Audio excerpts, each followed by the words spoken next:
Hi, I'm Jimmy Brown, and welcome to String Theory. In this lesson, I'm going to show you the climactic 8-bar finale to the Raking Leaves etude I showed you last month. I'm going to go through the 8-bar progression one more time. This time, I'm going up to a higher inversion of the chords, and I'm going to be using the same techniques, a downstroke on the high string followed by an upstroke rake or sweep across the E, B, and high E, B, and G strings. And this time, we're going to be introducing a new concept called upper structure voice leading, which is playing notes above the 7th, like the 9th, 11th, and 13th. It gives you a decidedly jazzy sound. So here it goes.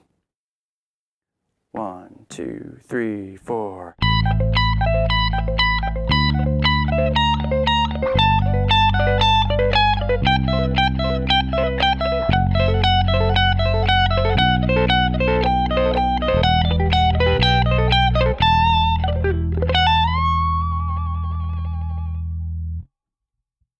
Okay, here are the shapes. We're starting off with a C major 7 arpeggio, which played over an A bass note gives you an A minor 9 sound. It'd be like playing this chord, C major 7, over an A bass note. You hear how that gives you A minor 9? It's like the Allman Brothers. Right? Doing a little roll with the middle finger at the 17th fret. So it's 19, 15, 17, 17. Again, accented downstroke. You want to let that note ring. And then these notes, you want to get off them right after you pick them. Okay, then we're going to what's called D13. This note drops down. So we get a little bit of a stretch there between the 19th and 14th frets. Again, as I mentioned last month, I'm superimposing different arpeggios over different bass notes to create a rootless voicing. Okay, so that really is, what would that be? That would be C major 7 flat 5. More on that later, okay? And then D7 flat 9 sharp 5.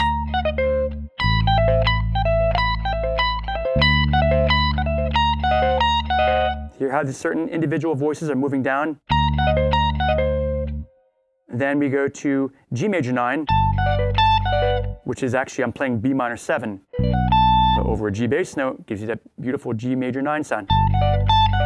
Then a G9 arpeggio, okay, which is B minor 7 flat 5. Again, I'm really getting into superimposing different arpeggios over different bass notes. Then G7 flat 9, which is A flat diminished 7, played over G, gives you that G7 flat 9 sound. And then we go to C major 7. This is that weird fingering I talked about last time, where you're using 3, 1, 2, 4, because this has to be a fret behind that. Again, by letting go of each note, you're doing yourself a favor, because not only are you making it sound more distinct and clean, but you're allowing your hand to kind of travel. It can reach the lowest note and the highest note, but then it can kind of wiggle and go with it. Okay, don't worry too much if you fudge the bottom note, if it ends up being just like because in context, you're getting your point across. And then we go to F sharp minor 7 flat 5. That's a nice compact shape. Here we're back to the 4, 1, 2, 3. And then B7 flat 9, which is C diminished 7. You're going to hear that a lot because, I use that a lot. But now we're going to B7 flat 9 sharp 5. You hear how that's kind of outgrowth? We're going. Now that's also an interesting superimposition. That's A minor 7 flat 5, but played over B.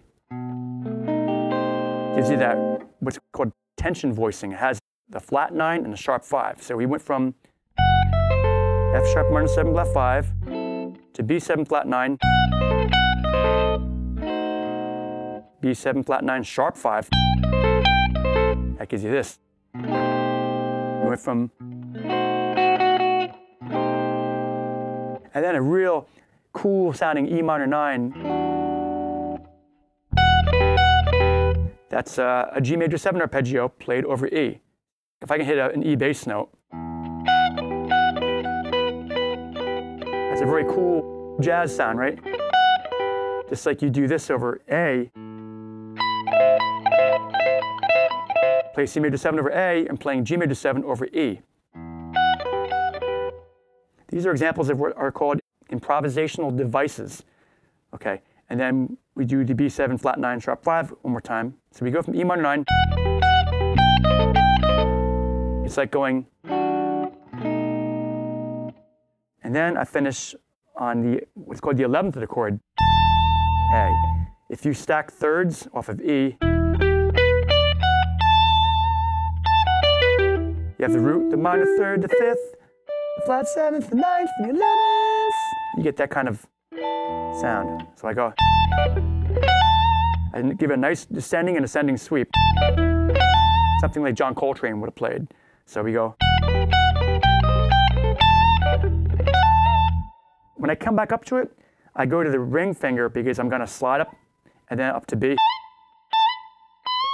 And do a nice little bend and shake. It's like Jimi Hendrix meets John Coltrane. Give it a little English. Yeah, so when I came back to it, I started on the pinky. And then when I went to the ring finger, slide it.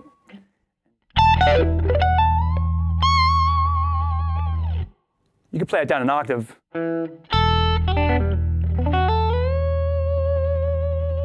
a little more sustain. Now I'm going to show you the chord voicings using the drop 2 voicings I talked about last time to illustrate the harmonic motion and the voice leading within the progression. So here's figure 2. 2, 3, 4.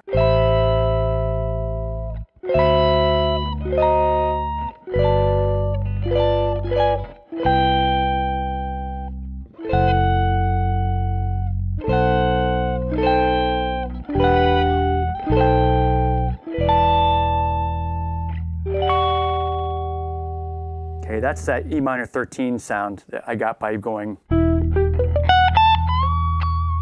played as a chord. You could do that down an octave until you run out of frets, and it's much easier on the fingers. You don't have to do all these shared fingertip fretting. Here's figure 3, which is the same thing down an octave. 2, 3, 4.